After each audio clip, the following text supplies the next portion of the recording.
Medak bar association 2024-25 ఎన్నికలకు గాను notification విడుదలైంది. ఎన్నికల అధికారిగా సిరిగ ప్రభాకర్ వ్యవహరిస్తున్నారు. ఈ నెల 28న ఎన్నికల నిర్వహణతో పాటు అదే రోజు ఫలితాలు విడుదల అవుతున్నాయి. 22 సంవత్సరాలుగా మెదక్లో న్యాయవాదిగా పనిచేస్తున్న తనను జనరల్ సెక్రటరీగా గెలిపించాలని సురేష్ కుమార్ గార్లపాటి కోరారు. తోటి న్యాయవాదులతో అందుబాటులో ఉంటారని ఈ సందర్భంగా వారు తెలిపారు.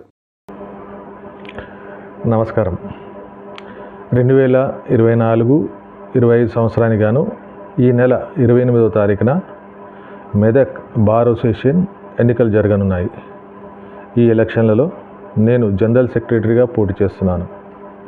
నా తోటి న్యాయవాదులు, సీనియర్ న్యాయవాదులు నాకు ఓటేసి గెలిపించాలని కోరుకుంటున్నాను.